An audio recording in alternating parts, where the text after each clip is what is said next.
राहुल गांधी क्या है? पप्पू है या देश के लिए खतरा है? या कांग्रेस के युवराज है या विपक्ष का ऐसा नेता जो मोदी सरकार के लिए चुनौती बन गया है? सीधे सरल शब्दों में बीजेपी इनमें से किसी एक को भी नहीं मान रही है। सिर्फ एक ही रट लगाए हुए है कि राहुल गांधी माफी मांगे तभी देश का संसद चलने दिया जाएगा। ऐसे में एक गाना याद आता है। वो फिल्म थी पत्थर के फूल, जिसमें नायिका अपने नायक के लिए गाती है कि कभी तू छलिया लगता है तो कभी दीवाना लगता है तो कभी जंगली लगता है, मतलब कुछ तो लगता है। कुछ यही सवाल आज बीजेपी के लिए राहुल गांधी बन गए हैं। किसी को उनका बोलना पसंद नहीं, मतलब उनका लहजा पसंद नहीं है। किसी को विदेश जाना पसंद नहीं, किसी को उनका महंगाई और बेरोजगारी पर आवाज उठाना पसंद नहीं, और अडानी पर जो बोले वो तो पच ही नहीं पा रहा है। इसलिए आज राहुल गांधी बन गए हैं देश के लिए खतरा। ये हम नहीं कर रहे हैं, बल्कि इसी सवाल पर देश की सबसे बड़ी पंचायत संसद पिछले 4 दिनों से ठप पड़ गई है। नमस्कार, मेरा नाम ज्ञानेश कुमार श्रीवास्तव हुआ। आज इंडिया लाइव पर आज हम आपसे पूछ रहे हैं कि क्या राहुल गांधी देश के लिए खतरा बन गए हैं? वो किसके लिए खतरा बने हैं, देश के लिए या मोदी के लिए? जवाब देने से पहले हमारे इस विश्लेषण को गौर से सुनिएगा और देखिएगा कि आखिरकार खतरा कौन है और खतरा किससे है। राहुल गांधी किसके लिए खतरा है, देश के लिए या मोदी के लिए? क्योंकि राहुल गांधी को लेकर सत्ता पक्ष यानी मोदी सरकार का पूरा कुनबा पड़ गया है। कोई उनकी सदस्यता की मांग कर रहा है तो कोई संसद में सत्ता पक्ष की ओर से सारे विपक्ष के नेता, सारे बीजेपी के नेता राजनाथ सिंह, पीयूष गोयल सहित पूरा मंत्रिमंडल और उनके सांसद राहुल गांधी से माफी मांगने पर अड़ा हुआ है। श्री राहुल गांधी जो इसी सदन के सांसद हैं, राहुल गांधी ने लंदन में जाकर भारत को बदनाम करने की कोशिश की है और कहा है कि भारत में लोकतांत्रिक व्यवस्था पूरी तरह से तहस नहस हो रही है और विदेशी ताकतों को आकर यहाँ पर भारत के लोकतंत्र को बचाना चाहिए। कि भारत की गरिमा पर, भारत की प्रतिष्ठा पर उन्होंने गहरी चोट पहुंचाने की कोशिश की है। और अध्यक्ष महोदय, मैं आपसे यह मांग करता हूं कि पूरे सदन के द्वारा उनके इस व्यवहार को खंडन किया जाना चाहिए और उनको ये आपके द्वारा निर्देश दिया जाना चाहिए कि संसद के फोरम पर आकर वह क्षमा याचना करें। अध्यक्ष महोदय, मैं आपसे अनुरोध करना चाहता हूँ। और पहली बार देश में सत्ता पक्ष की ओर से हंगामा देखने को मिला है और सत्र चलने नहीं दिया गया। 45 साल से संसदीय राजनीति कर रहे कांग्रेस के दिग्विजय सिंह ने साफ साफ कहा कि ऐसा पहली बार हमने देखा है जब सत्ता पक्ष की ओर से सदन को नहीं चलने दिया जा रहा है। बड़ा सवाल देश के सामने यह है कि क्या राहुल गांधी का कद इतना बड़ा हो गया है सत्ता पक्ष यानी मोदी की सरकार के सामने, जिसको झुकाने के लिए मंत्री से लेकर संतरी तक लगातार जोर लगाए हुए है। कोई प्रेस कॉन्फ्रेंस करके बता रहा है कि राहुल गांधी ने कब क्या बोला था। पिछले 9 साल में पहली बार ऐसा हुआ है कि मोदी सरकार के मंत्री विपक्ष के किसी नेता के पीछे इतना जोर से पड़े हैं कि संसद का सत्र पिछले 4 दिन से ठप हो गया। जिस तरीके से राहुल गांधी के बयान को लेकर इस बार बीजेपी तिलमिलाई हुई है, उससे तो यही लगता है कि अब की बार तीर निशाने पर लगा है।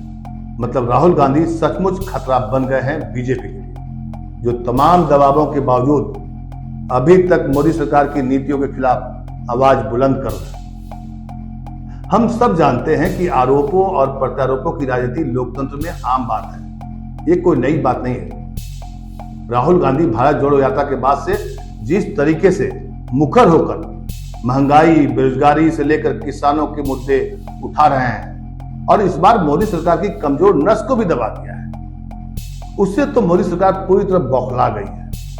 राहुल गांधी का बयान कितना सही है और कितना गलत, ये तो चर्चा होने पर देश को जरूर मालूम होगा, लेकिन वो हुआ नहीं। दरअसल सारा खेल अडानी मोदी के रिश्ते पर पर्दा डालने या उससे पीछा छुड़ाने के लिए हो रहा है। फिलहाल मोदी सरकार और उनके मंत्रियों और बीजेपी को एक मुद्दा मिल गया है।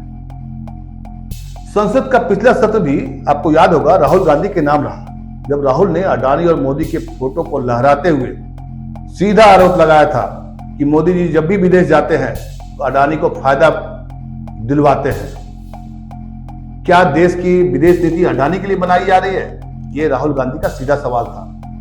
और हिंडनबर्ग की रिपोर्ट तो जैसे राहुल गांधी और कांग्रेस सहित विपक्ष को एक मसाला दे दिया।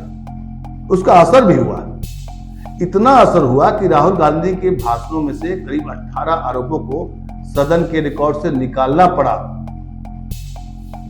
हालांकि राहुल गांधी ने क्या बोला था संसद में, वो सब कुछ आज की तारीख में पब्लिक डोमेन में आप देख सकते हैं, मौजूद है।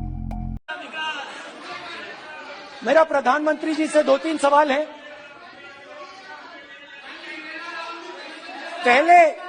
पहले अदानी जी के हवाई जहाज में मोदी जी जाते थे, अब मोदी जी के हवाई जहाज में अदानी जी जाते हैं।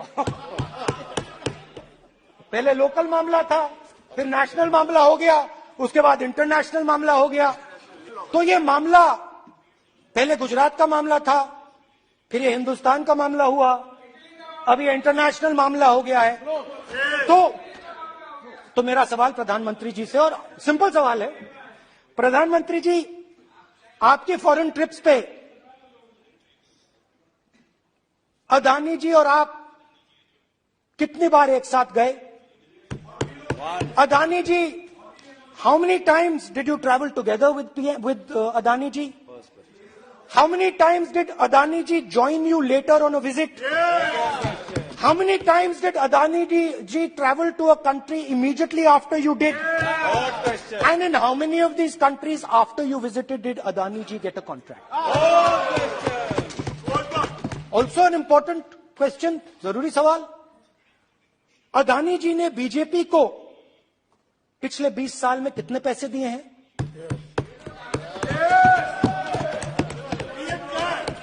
इलेक्टोरल बॉन्ड्स में कितना पैसा दिया है? लेकिन जिस तरीके से कल विपक्ष के 200 सांसदों ने पैदल मार्च निकाला और ईडी के दफ्तर जाने लगे, उन्हें मेमोरेंडम देना चाहते थे, उसने तो सत्ता पक्ष यानी मोदी सरकार को हिला दिया, मतलब फंसा दिया। ईडी और सीबीआई के भरोसे लगातार विपक्ष के नेताओं की इमेज पर सवाल खड़ा हो रहा था। विपक्ष ने पूरी एकजुटता के साथ पहुंच गए उसी ईडी के दफ्तर। हालांकि धारा 144 का हवाला देकर उन्हें ईडी दफ्तर जाने से रोक दिया गया। मतलब साफ है कि अब किसी भी फ्रंट पर विपक्ष मोदी सरकार के किसी भी आरोपों से न झुकने वाली है और न ईडी और सीबीआई के छापे से उन पर कोई फर्क पड़ता है। यहां ये बता दें कि जो ईडी आजकल बहुत चर्चा में है, उसके मौजूदा डायरेक्टर एसके मिश्रा को तीसरी बार एक्सटेंशन मिला है। मतलब सरकार के लिए बहुत फायदेमंद साबित हुए हैं मौजूदा डायरेक्टर, तभी तो उन्हें एक्सटेंशन पर एक्सटेंशन दिया जा रहा है।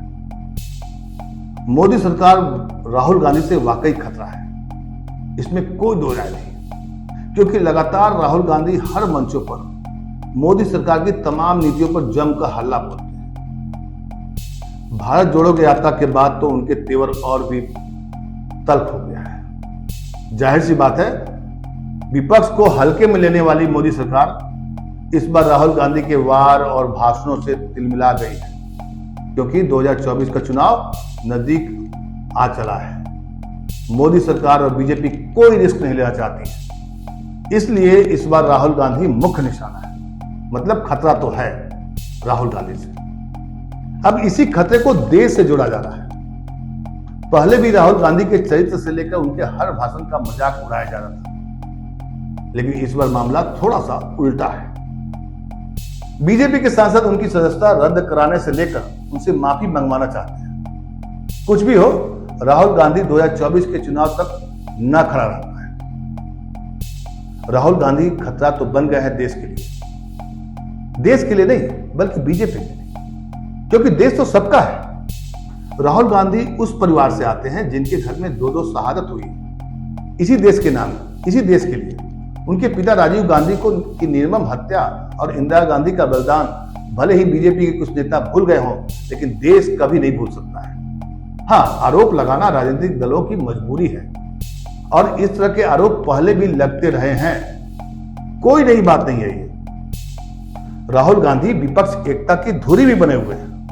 हाँ, यहां ये बात समझने वाली है कि जिस बीजेपी को उनकी अलायंस एनडीए को 2019 में इसी देश की जनता ने दोबारा सत्ता दिलाई, 303 सीट दिलाई बीजेपी को, उनके नेता विपक्ष के एक नेता राहुल गांधी से इतना बौखला गए हैं इतना डर है कि सत्ता पक्ष सदन में हंगामा कर रहा है। देश ने तो बीजेपी को जिताया था ना, पूर्ण विश्वास दिलाया था ना।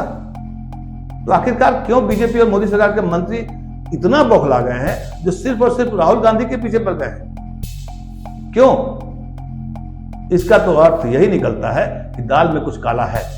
यानी अडानी पर जो हिंडनबर्ग की रिपोर्ट आई और मोदी और अडानी के रिश्ते पर जो कांग्रेस ने देश को बताया, उससे मोदी सरकार और बीजेपी घबरा गई है, या यूं कहें कि फंस गई है, घिर गई है। तो खतरा है ऐसे नेताओं से बीजेपी को, जो उनकी पोल लगातार खोल रहा है और देश शायद भरोसा भी करने लगा है। तभी तो ये बौखलाहट है।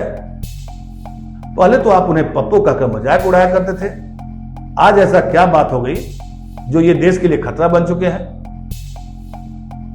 राहुल गांधी से किसको खतरा है, देश को या मोदी को? आप अपनी राय हमें कमेंट करके जरूर बताएं। नमस्कार।